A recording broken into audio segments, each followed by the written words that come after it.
Hello दोस्तों, मैं नागेंद्र कुमार और स्वागत करता हूं अपने इस यूट्यूब चैनल नागेंद्र आई ट्विटर पर।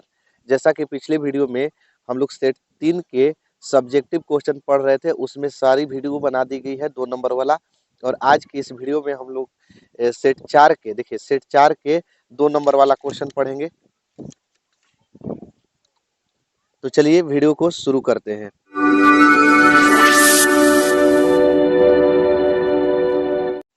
तो जैसा कि पहला क्वेश्चन देख सकते हैं, पहला क्वेश्चन में है ना, अनुपात तो A1/A2 B1/B2 C1/C2 की तुलना कर ज्ञात कीजिए कि दिए गए रैखिक समीकरण के युग्म संगत है या असंगत।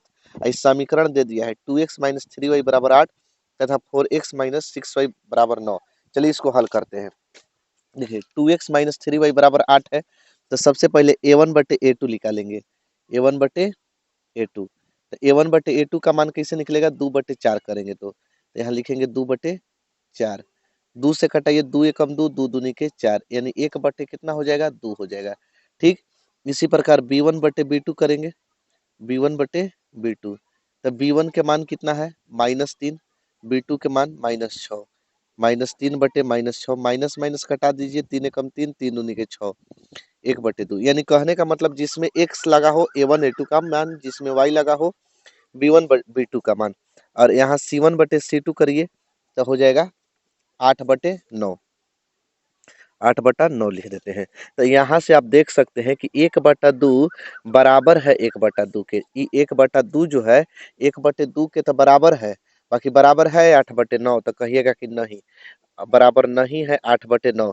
यानी A1/A2 जो 1/2 है, A1/A2 से आया है, तो A1/A2 बराबर तो है 1/2 किससे है, B1/B2 से, B1/B2 से। बाकी बराबर नहीं है 8/9 किससे है, C1/C2 से। तो A1/A2 बराबर B1/B2 तो है, बाकी बराबर है C1/C2 के, तो नहीं है। तो जब ई स्थिति रहता है ना, तो क्या हो जाता है, असंगत हो जाता है। ठीक, कोई हल नहीं, जिसका कोई हल नहीं होता है वो असंगत होता है। वो क्या होता है, असंगत। यही का होगा आंसर। ठीक, दूसरा क्वेश्चन देखिए। दूसरा क्वेश्चन में है कि द्विघात समीकरण √3x² प्लस 8x प्लस 4√3 = 0 दे दिया है कि मूलों का योगफल एवं गुणनफल ज्ञात कीजिए। हमको योगफल ज्ञात करना है और गुणनफल ज्ञात करना है, ध्यान दीजिएगा यहाँ। ठीक, तो यहाँ से सबसे पहले √3x² है। देखिए यहाँ क्या है, √3x² है, तो यानी a का मान जो हो जाएगा √3 हो जाएगा, यानी जिसमें x² लगा रहे a का मान, अब b का मान हो जाएगा 8, x जिसमें लगा रहे, और c का मान हो जाएगा 4√3। सबसे पहले हमको क्या पूछा है, मूलों का योगफल पूछा है ना, मूलों का योगफल। तो द्विघात समीकरण के 2 मूल होते हैं, अल्फा और बीटा। तो योगफल का मतलब अल्फा प्लस बीटा पूछा है, तो अल्फा जोड़ बीटा बराबर होता है -b/a होता है। तो देखिए माइनस के माइनस, अब b है ना, तो b के मानवा है कितना, 8, a है ना, a के मान कितना है, √3। हो गया आंसर पहला के। दूसरा में क्या पूछा था कि मूलों का गुणनफल ज्ञात कीजिए। मूलों का गुणनफल, मूलों का गुणनफल। तो मूलों का गुणनफल कहने का मतलब alpha into beta, alpha into beta बराबर c/a होता है। गुणनफल मैंने गुणा, c का मान कितना है, 4√3, और फिर बटा a है ना, a का मान कितना है, √3। √3 कटा दीजिए, 4 आंसर। ठीक है, तो यानी कि इसका आंसर कौन कौन होगा, माइनस एगो हो जाएगा 8/√3 और एगो हो जाएगा 4।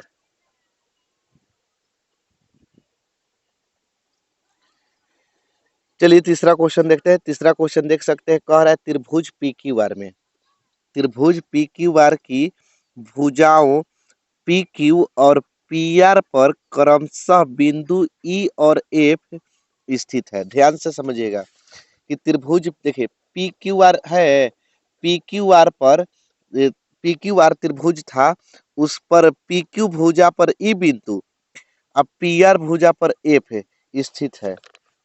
यह ना बोल रहा था कि त्रिभुज पी क्यू आर की भुजाएं पी क्यू और पी आर पर पी क्यू और पी आर पर देखिए, पी क्यू पर ई और पी आर पर एफ। पी क्यू और पी आर पर क्रमशः ई और एफ स्थित है। यदि पीई बराबर 4 सेंटीमीटर और क्यू ई बराबर 4.5 सेंटीमीटर, पी एफ बराबर 8 सेंटीमीटर, आर एफ बराबर 9 सेंटीमीटर, तो सिद्ध करना ई एफ समांतर क्यू आर। देखिए पीई बराबर 4 सेंटीमीटर दिया था, तब पीई की जगह 4 सेंटीमीटर लिख दिए। ई क्यू बराबर क्यू ई बराबर दिया है 4.5 सेंटीमीटर, तो क्यू ई चाहे ई क्यू बराबर 4.5। पी एफ बराबर 8 सेंटीमीटर है, तो पी एफ बराबर 8 सेंटीमीटर कर दिए। आर एफ कितना है 9 सेंटीमीटर, तो 9 सेंटीमीटर कर दिए। सिद्ध करना है ना कि ई एफ जो है ना समांतर है क्यू आर के। ये वाला जो है ई एफ समांतर किसका है, क्यू एफ के। तो देखिए ध्यान से समझिएगा, थेल्स प्रमेय से, थेल्स प्रमेय से क्या होता है कि जब जब क्या हो, किसी त्रिभुज के एक भुजा के समांतर कोई रेखा खींचा हो, तो उसका जो दोनों भुजाएं होता है एक ही अनुपात में होता है, यानी पीई बटे ई क्यू, यानी पीई बटे ई क्यू लिखिए, चाहे क्यू ई का मान दिया है ना तो क्यू ई ही लिख देते, ई क्यू भी लिख सकते हैं चाहे क्यू ई भी लिख सकते हैं, बराबर। अब देखिए यहां से क्या लिखेंगे, पी एफ का लिखेंगे, पी एफ अब बटे में आर एफ, ठीक। पीई बटे E Q E, P F बटे आर एफ। कहाँ से, थेल्स प्रमेय से। पीई का मान कितना है 4, 4 बैठा दिए। क्यू ई का मान कितना है, देखिए क्यू ई का मान कितना है 4.5, 4.5 बैठा देते हैं। पी एफ का मान कितना है 8, 8 बैठा दिए। आर एफ का मान कितना है 9 है, 9 बैठा देंगे। अब देखिएगा इधर, यहाँ से 4 दशमलव हटा के ऊपर एगो जीरो बढ़ा सकते हैं, दशमलव हटेगा तो ऊपर एगो क्या हो जाएगा जीरो, अब बटा में 45, दशमलव हटा दिए तो केवल 45 ना बचेगा। अगर देखिए नीचे दशमलव रहेगा तो ऊपर जीरो बढ़ेगा, तो ऊपर दशमलव रहेगा तो नीचे जीरो बढ़ेगा। अब बराबर 8/9 है, तो 8/9 कटाइए, 5 से कटाइए, 5 8 40, 5 9 45। देखिए तो 8/9 हो गया, इधर भी कितना है 8/9, यानी 8/9 8/9 दोनों बराबर हो गया, ठीक है। यानी ई वाला जो भुजा का अनुपात है पीई बटे ई क्यू के अनुपात पी एफ बटे एफ आर के बराबर आ गया। तो यहाँ से लिख सकते हैं कि जो ई एफ होगा, ई एफ उस समांतर होगा किसका, क्यू आर के। कहाँ से, थेल्स प्रमेय के विलोम से, क्योंकि जब भुजा समानुपाती है तो थेल्स प्रमेय के विलोम से क्या होता है, समांतर होता है। थेल्स प्रमेय, चाहे याद कीजिए थेल्स प्रमेय के विलोम में क्या करना रहता है, समांतर सिद्ध करना रहता है। तो थेल्स प्रमेय के विलोम से क्या हो गया, समांतर हो गया, प्रूव्ड।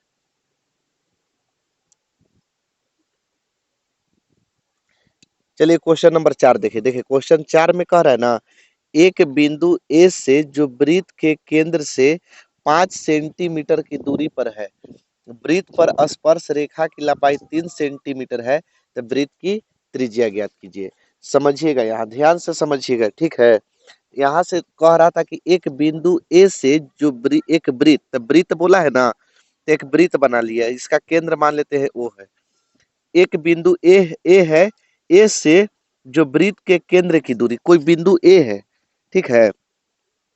मान लेते हैं कि कोई बिंदु ए यहाँ है, इसका नाम का धर दिए ए, कहीं भी इधर भी खींच सकते हैं चाहे इधर भी खींच सकते हैं, कहीं भी खींच सकते हैं।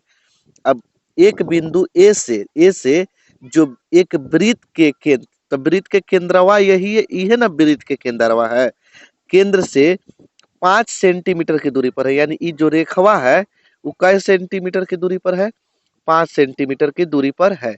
वृत्त पर स्पर्श रेखा, वृत्त पर एक स्पर्श रेखा पार देते हैं, स्पर्श रेखा माने जो टच करते हुए जाए, ये जब मान लेते हैं बिंदु है। वृत्त पर स्पर्श रेखा की लंबाई 3 सेंटीमीटर है, यानी ये स्पर्श रेखा की लंबाई क्या है, 3 सेंटीमीटर है, तो वृत्त की त्रिज्या ज्ञात कीजिए। अगर यहाँ से ऐसे पार देंगे तो ये वृत्त की त्रिज्या हो जाएगा, इसका नाम बी धर देते हैं, यही ना त्रिज्या है वृत्त के। तो भैया बताइए, देखिए चूंकि त्रिज्या स्पर्श रेखा पर लंब होती है तो ये लंब हो जाएगा, ये आधार हो जाएगा, ये कर्ण हो जाएगा। यानी हमको लंब ज्ञात करना है। सबसे पहले ओ ए बराबर दिया है कितना, ओ ए बराबर दे दिया है, ओ ए बराबर 5 सेंटीमीटर यानी कर्ण दिया है, और आधार यानी ए बी का मान दे दिया है, आधार ए बी का मान दिया है, ए बी का मान 3 सेंटीमीटर।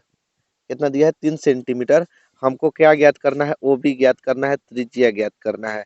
तो यानी हमको क्या होता है फॉर्मूला, लंब स्क्वायर बराबर कर्ण स्क्वायर माइनस आधार स्क्वायर, यही ना फॉर्मूला होता है। लंब के नाम का है ओ बी, तो ओ बी स्क्वायर बराबर कर्ण के नाम क्या है ओ ए स्क्वायर माइनस आधार के नाम है ए बी। ऐसे ऐसे भी इसको लिख सकते हैं। ओ ए का मान कितना दिया है, तो ओ ए का मान दिया है 5 सेंटीमीटर, तो 5 के स्क्वायर हो जाएगा। ए बी का मान कितना दिया है 3 है, तो 3 के स्क्वायर होगा। 5 पचे 25 और 3 तिहाई 9, 25 में से 9 घटा देंगे तो बचेगा कितना 16, यानी ओ बी स्क्वायर बराबर 16। तो ओ बी बराबर स्क्वायर हटेगा तो रूट में, और रूट 16 के वर्गमूल 4 सेंटीमीटर। तो इसलिए त्रिज्या का मान कितना आ गया, आर का मान आ गया 4 सेंटीमीटर। ठीक, चलिए आगे देखिए। अगला क्वेश्चन में है कि उस बिंदु का निर्देशांक ज्ञात कीजिए जो बिंदु -2, 2 और -3, 3 को मिलाने वाली रेखा खंड को 2:3 में विभाजित करती है, मतलब 2:3 के अनुपात में विभाजित करती है। तो मान लेते हैं कि एक रेखा है जिसका नाम ए और बी है। एगो के निर्देशांक मान लेते हैं -2, 2 और एगो के निर्देशांक -3, 3। ठीक है, कोई एक बिंदु मान लेते हैं, निर बिंदु को पी मान लेते हैं कि ये रेखवा पर यही ना बोला है उस बिंदु का निर्देशांक ज्ञात कीजिए। कौन बिंदु के, तो उस बिंदु, उस माने कौन, जो ये रेखा पर स्थित है उस बिंदु का निर्देशांक ज्ञात कीजिए। जो बिंदु माने ये दो जो बिंदु मिला रही है रेखा खंड को 2:3, तो 2 मान लेते हैं, यहाँ से यहाँ तक 2 होगा, यहाँ से यहाँ तक 3 है, थोड़ा सा बड़ा है तो 3 होगा। 2:3 में विभाजित करती है। तो मान लेते हैं रेखा पर एक बिंदु P है और इसका निर्देशांक जो है एक्स वाई है। ठीक है, तो यहाँ लिखना पड़ेगा कि माना P बिंदु का निर्देशांक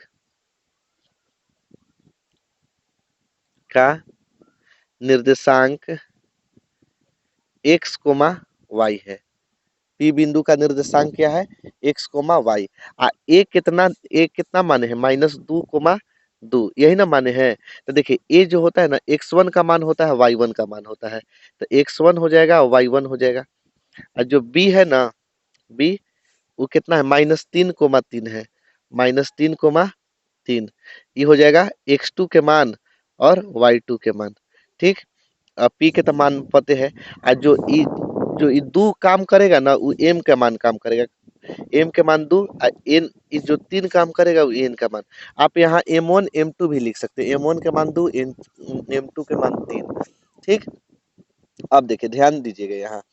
अब क्या करेंगे हम, यहाँ बाई सेक्शन फार्मूला लगाएंगे। कौन formula, by section formula. Hindi में अगर कहा जाए तो विभाजन सूत्र, इसका नाम क्या है, विभाजन सूत्र। विभाजन सूत्र से क्या होता है, तो किसका निर्देशांक ज्ञात करना है, पी के न ज्ञात करना है। तो पी एक्स वाई बराबर लिखेंगे m(x2) जोड़ n(x1) बटा में m+n। ठीक, फिर होता है my2 जोड़ ny1 बटा में m+n। यही फॉर्मूला होता है विभाजन सूत्र का। चलिए देखिए, m है ना, m के मानवा कितना है तो कहिएगा 2, x2 है ना तो x2 का मान -3 जोड़ n है ना, n के मान 3, फिर क्या है x1 है ना, x1 के मान देखिए तो x1 के मान -2 बटा में m+n है ना, m के मान 2 और n के मान 3, कोमा दे देते हैं। फिर क्या है m है, m के मान कितना 2, y2 है ना, y2 के मान 3 जोड़ n है ना, n के मान 3, y1 है ना, y1 के मान 2 बटा में m+n है ना, 2+3। अब देखिए 3 दूनी के -6 हो जाएगा, माइनस है तो आई है जब प्लस है जब माइनस है तो माइनस, 3 दूनी के -6, 3 और 2 5, यहाँ भी 3 दूनी के 6 और 3 दूनी के 6 बटा में 3 और 2 5। देखिए 6 6 जोड़ देंगे इसको, 6 6 -12 बटे में 5, ये प्लस में 6 6 है तो ये भी 12 हो जाएगा, 12 बटे 5। ठीक, यही का होगा आपका आंसर हो जाएगा। समझ में आ गया? तो इस तरह से आप लोग बना सकते हैं। चलिए आगे देखिए, अगला क्वेश्चन देख सकते हैं। अगला क्वेश्चन में है कि मॉडल बनाने वाली मिट्टी से ऊंचाई 24 सेंटीमीटर और आधार की त्रिज्या 3 सेंटीमीटर वाला एक शंकु बनाया गया है। एक बच्चे ने इसे गोले के आकार में बदल दिया। एक क्या में बदल दिया? गोले के आकार में बदल दिया। तो गोले की त्रिज्या ज्ञात कीजिए। चलिए इसको हम बनाते हैं, ध्यान दीजिएगा। कह रहा है ना कि मॉडल बनाने वाली एक मिट्टी है, ठीक, मिट्टी है, कोई मिट्टी है जिससे मॉडल बनता है, मॉडल डिजाइन। एक मिट्टी है, ऊंचाई 24 सेंटीमीटर, देख रहे हैं ऊंचाई, ऊंचाई कितना? 24 सेंटीमीटर और आधार की त्रिज्या 3 सेंटीमीटर, त्रिज्या देख रहे हैं कितना सेंटीमीटर? 3 सेंटीमीटर। इसको R1 मान लेते हैं, R1 मान लिए हैं 3 सेंटीमीटर। और यहाँ R2 है, क्या है? R2। एक गोला एक शंकु बनाया गया है और एक बच्चा ये मिट्टी के का है, गीला माटी है, ये है, एकरा बिगाड़ के गोल कर दिया, एक गोला बना दिया। तो गोले की त्रिज्या ज्ञात करना है। तो सबसे पहले शंकु के त्रिज्या कितना दिया था? तो शंकु की त्रिज्या दिया है, R1 माने है 3 सेंटीमीटर और ऊंचाई h बराबर दिया है 24 सेंटीमीटर। ठीक, ऊंचाई दिया है 24 सेंटीमीटर, त्रिज्या दिया है 3 सेंटीमीटर।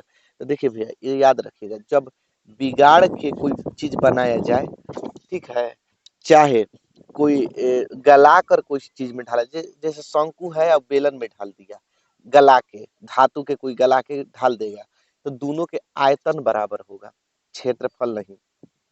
समझ, मैंने कहने का मतलब जितना माटी शंकु बनाने में लगल है, यही मिट्टिया के तब बिगाड़ के गोला बनाया है ना, तो जितना इसमें वजन होगा उतना ही तो इसमें भी वजन होगा, क्योंकि इसी से नहीं बनाया गया है। तो दोनों के आयतन ना बराबर होगा। क्षेत्रफल तो कुछ भी हो सकता है, तो क्षेत्रफल मत बराबर कीजिएगा, बराबर कौन करना है? आयतन। तो किसका किसका आयतन बराबर होगा? कौन बना, क्या बनाया है? तो गोला बनाया है, तो लिखते हैं गोले का आयतन किसके बराबर, किसको बिगाड़ के बनाया है? तो कहिएगा कि शंकुआ के बिगाड़ के बनाया है। तो शंकु का आयतन, तो गोले का आयतन और शंकु के आयतन दोनों का होगा बराबर। गोले के आयतन के फॉर्मूला होता है 4/3 पाई R क्यू होता है, ठीक है, 4/3 पाई R क्यू। बाकी इसको R2 माने हैं तो R2 के क्यू कर देते हैं।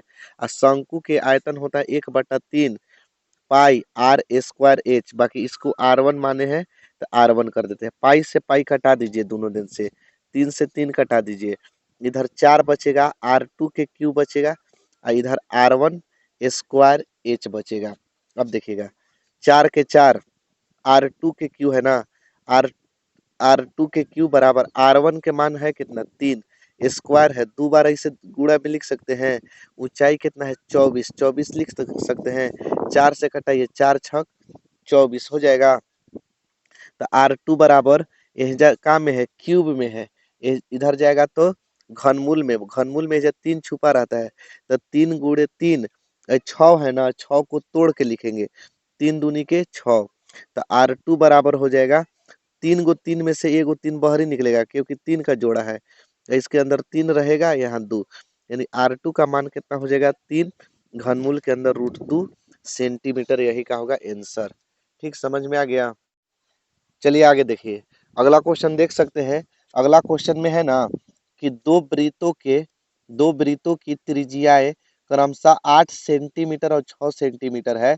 उस वृत्त की त्रिज्या ज्ञात कीजिए जिसकी परिधि इन दोनों वृत्तों के परिधियों के योग के बराबर है। तो देखिए ध्यान दीजिएगा, दो गो वृत्त है, ठीक है, एगो के त्रिज्या है 6 से 8 सेंटीमीटर, एगो के त्रिज्या है 6 सेंटीमीटर। R1 बराबर मान लेते हैं 8 सेंटीमीटर और R2 बराबर मान लेते हैं 6 सेंटीमीटर। अब कह रहा है कि उस वृत्त की त्रिज्या ज्ञात कीजिए जिसकी परिधि, तो उस वृत्त, कौन वृत्त? तो एगो कोई वृत्त बनाया है बड़ा, तो उस वृत्त की त्रिज्या ज्ञात कीजिए। मान लेते हैं इसका त्रिज्या R है, जो इन जिसकी परिधि माने इसकी परिधि इन दोनों वृत्त के परिधियों के योग के बराबर है। जब पहले वृत्त की त्रिज्या पहले वृत्त की त्रिज्या R1 बराबर कितना माने हैं 8 सेंटीमीटर ना। दूसरे वृत्त की त्रिज्या कितना माने हैं, दूसरे वृत्त की त्रिज्या दूसरे वृत्त की त्रिज्या R2 माने हैं। R2 कितना 6 सेंटीमीटर। और तब इस वृत्त की परिधि ज्ञात करना है। ये वृत्त की परिधि जो है ये दोनों वृत्त के परिधि के जोड़ के बराबर है। तो यानी लिखेंगे कि अभीष्ट अभीष्ट का मतलब जो पूछा जा रहा है, अभीष्ट वृत्त, अभीष्ट का मतलब रिक्वायर्ड, चाहे नए वृत्त भी लिख सकते हैं चाहे बड़े वृत्त भी लिख सकते हैं, आपका मन जो भी लिखना है लिखिए। अभीष्ट वृत्त की परिधि माने इस वृत्त की परिधि, ये नयका वृत्त के परिधि ये दोनों वृत्त के परिधि के योग के बराबर, यानी पहले वृत्त की परिधि जोड़ दूसरे वृत्त की परिधि, दूसरे वृत्त की परिधि, दोनों वृत्त के परिधि के जोड़ के का है बराबर है। तो देखिए अभीष्ट वृत्त, तो वृत्त की परिधि आप लोग सब सूत्र जानते होंगे, 2 पाई r होता है। तो इस वृत्त की त्रिज्या r माने है तो 2 पाई r, पहले वृत्त की परिधि तो 2 पाई r, बाकी पहले वृत्त की त्रिज्या R1 माने हैं तो 2 पाई r1, दूसरे वृत्त की परिधि तो 2 पाई r2, दूसरे वृत्त की त्रिज्या R2 माने हैं तो 2 पाई r2। अब देखिए 2 पाई r बराबर इन दोनों तरफ का आपको दिखाई दे रहा है तो कहिएगा कि 2 पाई है, तो 2 पाई के कॉमन ले लीजिए तो R1 जोड़ R2 बचेगा ना। अब 2 पाई से 2 पाई क्या कर देंगे, कटा देंगे, तो R बराबर R1 जोड़ R2। अब देखिए R बराबर R1 के मान है कितना, तो कहिएगा 8, R2 का मान कितना है तो 6, तो R बराबर 8 6 14 सेंटीमीटर। ये क्या हो गया, अभीष्ट वृत्त की परिधि, आंसर हो गया, त्रिज्या हो गया आंसर। ठीक है, समझ में आ गया, यही ज्ञात करना था। चलिए आगे देखिए, अगला क्वेश्चन देख सकते हैं, बोला है कि वाई अक्ष पर वह बिंदु ज्ञात कीजिए जो बिंदुओं 4,0 और 6,0 से समदूरस्थ है। समदूरस्थ का मतलब होता है समान दूरी पर स्थित। ठीक है, तो देखिए यहाँ से क्या लेंगे, एक रेखा लेंगे। ठीक है, एक रेखा वाई अक्ष पर वह बिंदु ज्ञात कर, इसका नाम रखेंगे बी। इस पर एक बिंदु लेना है पी, कोई भी बिंदु ले सकते हैं आप, आपका मन। इसका दिया है 4 0, निर्देशांक कितना दिया है 4 0, और एगो के मान लेते हैं 6 0। अब इसी पर एगो कोई बिंदु है वो जो वाई अक्ष पर है, तो वाई अक्ष पर किसी बिंदु का निर्देशांक 0 y होता है।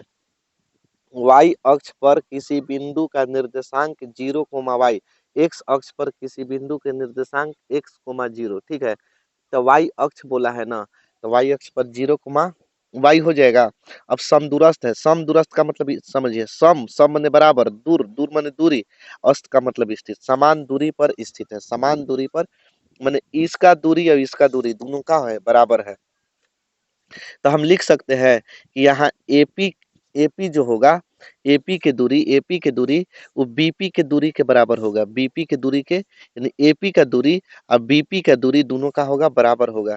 तो दूरी के फॉर्मूला क्या होता है, under root x2 minus x1 का होल स्क्वायर, तो x1 x2 y1 y2, तो x2 माइनस x1 यानी कि 0,4 के होल स्क्वायर और जोड़ y2 माइनस y1 के मान y माइनस y1 के मान 0 का होल स्क्वायर।